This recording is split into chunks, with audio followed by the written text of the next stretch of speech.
Papahuli ka talaga ng pulis. Kunti lang kuha mo eh. Ba't ako eh? Kunti lang kuha mo eh. Hindi ka baharap. Hindi ka baharap rin. Ay, ikaw kunti lang kuha mo. Sabi ko yung huli ko. Ihulihin ka ng pulis kaya hindi ka nag-aral. Hindi. Kala ko. Sabi si teacher. Yan.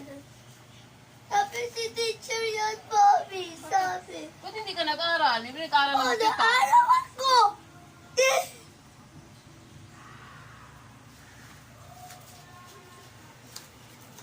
Kunti lang kuha mo eh. Nireview kita eh.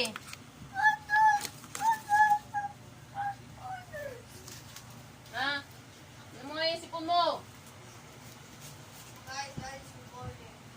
Huli kayo ka na ng pulis nan. Hindi. Eh, bakit hindi? Order ko to sa'yo. Yung hindi, ikaw ang araw. Sabi yung parents ni Chris, ikaw ang araw huliin. Sino Sabi mo- si teacher. Sino mahulihin? Ikaw. Ikaw? Ako. Ikaw hulihin ka? Hindi, ikaw mami. O bakit naiyak ka kung hulihin ako ng pulis?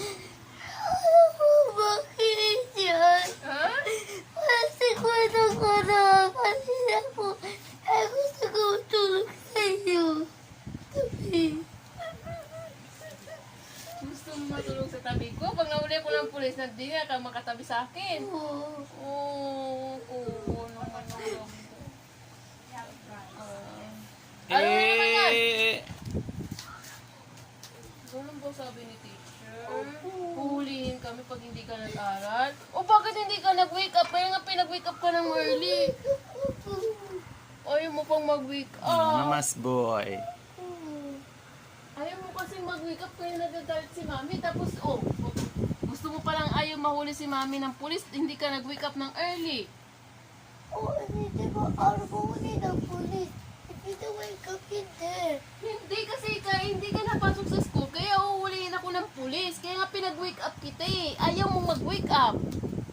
Ha? Ayaw mo mag-school. Uhulihin ako ng pulis. Anong hindi? Hindi ka nag-wake up eh. O pag hindi ka napasok, tatanungin kami dito.